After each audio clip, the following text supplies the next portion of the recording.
आज आप सुनेंगे माघ मास महात्म्य कथा 12 अध्याय और इसके साथ ही आप श्रवण करेंगे श्रीमद् भागवत महापुराण के प्रथम स्कंद के चौथे अध्याय को। तो आइए आरंभ करते हैं माघ मास का महात्म्य 12वां अध्याय। यमदूत कहने लगे कि जो कोई प्रसंगवश भी एकादशी के व्रत को करता है वह दुखों को प्राप्त नहीं होता। मास की दोनों एकादशी भगवान पद्मनाभ के दिन है। जब तक मनुष्य इन दिनों में व्रत नहीं करता उसके शरीर में पाप बने रहते हैं। हजारों अश्वमेघ सैकड़ों वाजपेयी यज्ञ एकादशी व्रत की 16वीं कला के बराबर भी नहीं है। एकादशी के दिन व्रत करने से 11 इंद्रियों से किए गए सब पाप नष्ट हो जाते हैं। गंगा, गया, काशी, पुष्कर, कुरुक्षेत्र, यमुना, चंद्रभागा कोई भी एकादशी के तुल्य नहीं है। इस दिन व्रत करके मनुष्य अनायास ही बैकुंठ लोक को प्राप्त करता है। एकादशी को व्रत और रात्रि जागरण करने से माता पिता और स्त्री के कुल की 10-10 पीढ़ियां उद्धार पाती हैं और वह पीताम्बरधारी होकर भगवान के निकट रहती हैं। बाल, युवा और वृद्ध सब तथा पापी भी व्रत करने से नरक में नहीं जाते। यमदूत कहता है कि वैश्य, मैं सूक्ष्म में तुमसे नरक से बचने का धर्म कहता हूँ। मन, कर्म और वचन से प्राणी मात्र का द्रोह न करना, इंद्रियों को वश में रखना, दान देना, भगवान की सेवा करना, नियम पूर्वक वर्ण आश्रम धर्म का पालन करना, इन कर्मों के करने से मनुष्य नरक से बचा रहता है। स्वर्ग प्राप्त करने की इच्छा से मनुष्य गरीब भी हो तो भी जूता, छतरी, अन्न, धन, जल कुछ ना कुछ दान देता रहे। दान देने वाला मनुष्य कभी यम की यातना को नहीं भोगता तथा दीर्घायु और धनी होता है। बहुत कहने से ही क्या, अधर्म से ही मनुष्य बुरी गति को प्राप्त होता है। मनुष्य सदैव धर्म के कार्यों से ही स्वर्ग प्राप्त कर सकता है। इसीलिए बाल्य अवस्था से ही धर्म के कार्यों का अभ्यास करना चाहिए। ओम नमो नारायण। माघ मास महात्म्य का 12वां अध्याय संपन्न हुआ। आइए सुनते हैं श्रीमद् भागवत महापुराण के प्रथम स्कंद के चतुर्थ अध्याय को।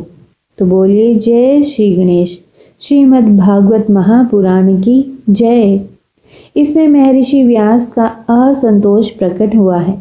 व्यास जी कहते हैं, उस दीर्घकालीन सत्र में सम्मिलित हुए मुनियों में विद्या वयोवृद्ध यानी कि सबसे बूढ़े कुलपति ऋग्वेदी शौनक जी ने सूत जी की पूर्वोक्त बात सुनकर उनकी प्रशंसा की और कहा। शौनक जी बोले, सूत जी, आप वक्ताओं में श्रेष्ठ हैं तथा बड़े भाग्यशाली हैं। जो कथा भगवान श्री सुखदेव जी ने कही थी वही भगवान की पुण्यमयी कथा कृपा करके आप हमें सुनाइए। वह कथा किस युग में, किस स्थान पर और किस कारण से हुई थी। मुनिवर, श्री कृष्ण द्व्यापन ने किसकी प्रेरणा से इस परमहंस की संहिता का निर्माण किया था। उनके पुत्र सुखदेव जी बड़े योगी, समदर्शी, भेदभाव रहित, संसार निद्रा से जगे एवं निरंतर एकमात्र परमात्मा में ही स्थिर रहते हैं। वे छिपे रहने के कारण मूढ़ से प्रतीत होते हैं। व्यास जी जब सन्यास के लिए वन की ओर जाते हुए अपने पुत्र का पीछा कर रहे थे, उस समय जल में स्नान करने वाली स्त्रियों ने नंगे सुखदेव को देखकर तो वस्त्र धारण नहीं किया, परंतु वस्त्र पहने हुए व्यास जी को देखकर लज्जा से कपड़े पहन लिए थे।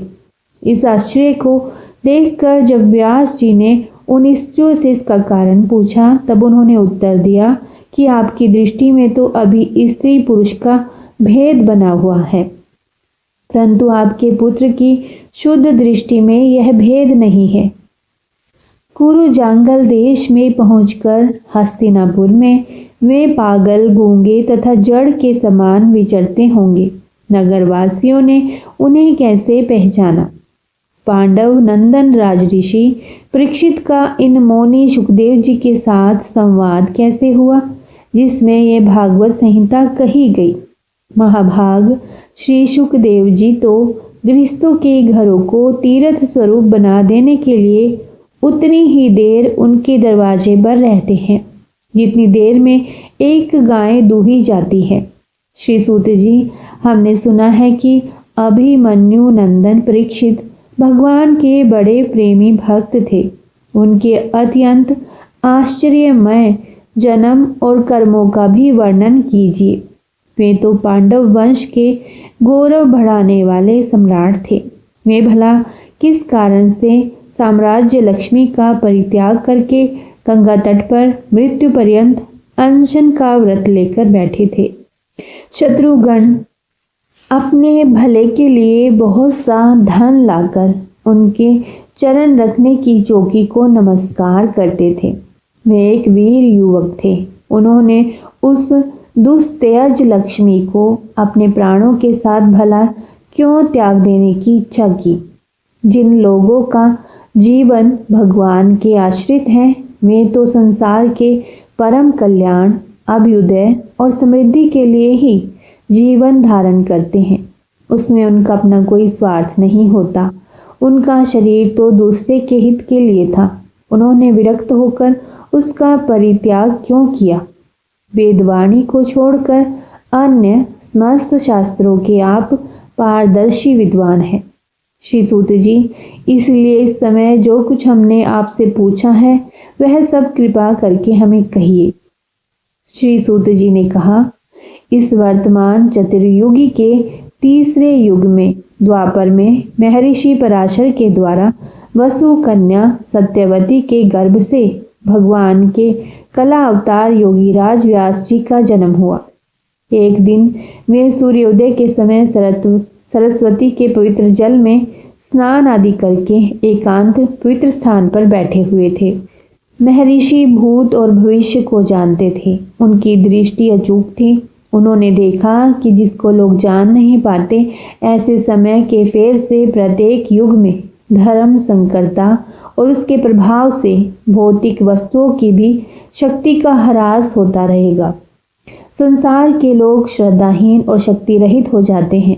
उनकी बुद्धि कर्तव्य का ठीक ठीक निर्णय नहीं कर पाती और आयु भी कम हो जाती है। लोगों की इस भाग्यहीनता को देखकर उन मुनीश्वर ने अपनी दिव्य दृष्टि से समस्त वर्णों और आश्रमों का हित कैसे हो इस पर विचार किया। उन्होंने सोचा कि वेद उक्त चातुर्होत्र कर्म लोगों का हृदय शुद्ध करने वाला है। इस दृष्टि से यज्ञों का विस्तार करने के लिए उन्होंने एक ही वेद के 4 विभाग कर दिए। अर्व्यु, उद्गाता और ब्रह्मा, ये 4 होता है। इनके द्वारा संपादित होने वाले अग्निष्टम आदि यज्ञ को चातुर्होत्र कहते हैं। व्यास जी के द्वारा ऋक, यजु, साम और अथर्व, इन 4 वेदों का उद्धार हुआ। इतिहास और पुराणों को 5वां वेद कहा जाता है।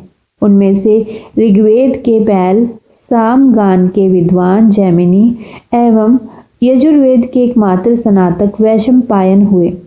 अथर्ववेद में प्रवीण हुए दरुड़ नंदन सुमंतु मुनि इतिहास और पुराणों के स्नातक मेरे पिता रोमहर्षण थे। इन पूर्वोक्त ऋषियों ने अपनी अपनी शाखा को और भी अनेक भागों में विभक्त कर दिया। इस प्रकार शिष्य, प्रशिष्य और उनके शिष्यों द्वारा वेदों की बहुत सी शाखाएं बन गई। कम समझने वाले पुरुषों पर कृपा करके भगवान वेदव्यास ने इसीलिए ऐसा विभाग कर दिया कि जिन लोगों को स्मरण शक्ति नहीं है या कम है, वे भी वेदों को धारण कर सकते। स्त्री, शूद्र और पतित द्विजाति तीनों ही वेद श्रवण के अधिकारी नहीं है। इसीलिए वे कल्याणकारी शास्त्रोक्त कर्मों के आचरण में भूलकर बैठते हैं। अब इसके द्वारा उनका भी कल्याण हो जाए, यह सोचकर महामुनि व्यास जी ने बड़ी कृपा करके महाभारत इतिहास की रचना की।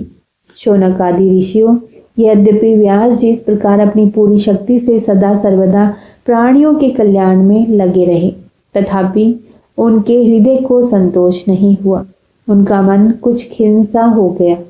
सरस्वती नदी के पवित्र तट पर एकांत में बैठकर धर्मवेत्ता व्यास जी मन ही मन विचार करते हुए इस प्रकार कहने लगे। मैंने निष्कपट भाव से ब्रह्मचर्य आदि व्रतों का पालन करते हुए वेद, गुरुजन और अग्नियों का सम्मान किया है। और उनकी आज्ञा का पालन किया है। महाभारत की रचना के बहाने मैंने वेद के अर्थ को खोल दिया है, जिससे स्त्री, शूद्र आदि भी अपने अपने धर्म कर्म का ज्ञान प्राप्त कर लेते हैं। यद्यपि मैं ब्रह्म तेज से संपन्न एवं समर्थ हूँ, तथापि मेरा हृदय कुछ अपूर्ण काम सा जान पड़ता है। अवश्य ही मैंने अब तक भगवान को प्राप्त कराने वाले धर्मों का प्राय निरूपण नहीं किया है। वे ही धर्म परमहंसों को प्रिय है और वे ही भगवान को भी प्रिय है। हो न हो मेरी अपूर्णता का यही कारण है। श्री कृष्ण व्यापन व्यास इस प्रकार अपने को अपूर्ण सा मानकर जब खिन्न हो रहे थे, उसी समय पूर्वोक्त आश्रम पर देव ऋषि नारद जी आ पहुंचे। उन्हें आया देख व्यास जी तुरंत खड़े हो गए। उन्होंने देवताओं के द्वारा सम्मानित देव ऋषि नारद की विधि पूर्वक पूजा की। इति श्रीमद्भागवत महापुराणे पारमहंस्य संहिता प्रथम स्कंदे नैमिषोपाख्यान चतुर्थ अध्याय। श्रीमद्भागवत महापुराण के प्रथम स्कंद का चतुर्थ अध्याय संपन्न हुआ। श्रीहरि की कृपा आप सभी पर बनी रहे। इससे आगे का अध्याय आप कल सुन सकेंगे। तो बोलिए हरिओम, जय श्री कृष्ण। यदि यह वीडियो आपको अच्छी लगी हो तो कमेंट बॉक्स में जय श्री कृष्ण अवश्य ही लिखिएगा। हरे कृष्णा।